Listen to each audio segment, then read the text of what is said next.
Hi, I'm Roger Allen Friedman, and I'm allergist here with Ohio ENT and Allergy Physicians.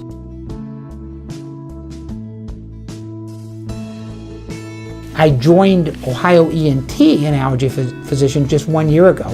We came in as the allergy department, and the collaboration between my ENT colleagues and the allergists has been just phenomenal.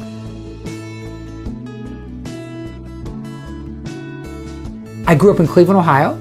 I became interested in medicine when I was 7 years old. I had allergies myself. I went to the allergist and I got allergy shots, and very early in life I decided that I thought it would be better to give shots than to get them. So I thought it would be a clever idea to go become an allergist.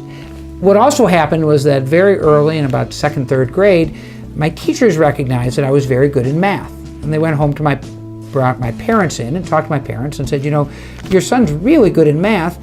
We think he would probably be good in sciences, and that may be a good career for him. Well, to tell a young Jewish mother that her son could maybe become a doctor was about what everyone wanted. We had no doctors in our family, and so my mother every night before I went to go to bed at night, she'd walk in my room and said, you want to be a doctor? And so I knew about allergies because I had them, and so literally since about the third grade I wanted to become a pediatric allergist, and so it was interesting that that's where my career took me. When I was 16 years old, I started to have a first girlfriend, and my girlfriend couldn't go skiing because she had really bad asthma. And because she had bad asthma, she wasn't able to be out in the cold, and I thought, well, this doesn't seem fair. And I said, you know, I'm going to devote my life to trying to treat people who had this disease, asthma, which up until that time I'd really never heard of.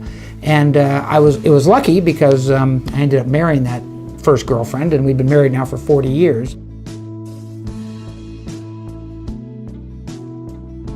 I've devoted much of my life to trying to treat children and adolescents and adults who had asthma, and to try to especially normalize their lives. I'm very interested in sports, and so I wanted to make sure that young people who had asthma could participate in sports and activities, and I think I've been fairly successful that way, that I've taken care of literally thousands of children and adults who have asthma, many of whom went on to play sports in high school, college, professional sports, and even a few world champions in either boxing or skating. And that's still been one of my main focuses, is taking care of children, adolescents, and adults with asthma, and to hopefully change their lives and make it easier for them. I also became interested in food allergies. That's been a dramatic change in the past 30 years, where back when I started practice, about one child at every school had a food allergy. And now it's one or two in every class, and that's been really a tenfold increase. And for many years we were perplexed by this and trying to figure out why kids were having more food allergies. And now we think we know why more children are having peanut allergy in particular. And even more exciting, we now have a way to try to prevent that. We've been working what we call the LEAP protocol and LEAP study, and trying to get children who may have the potential of developing food allergies to not develop them. And that's tremendously exciting.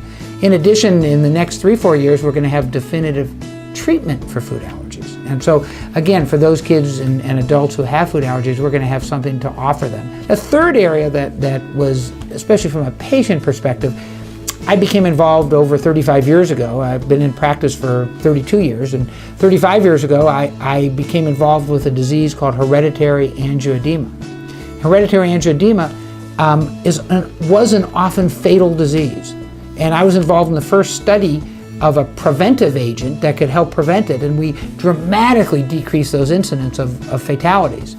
Tragically, about 25 years ago, I did have a patient who died from this disease.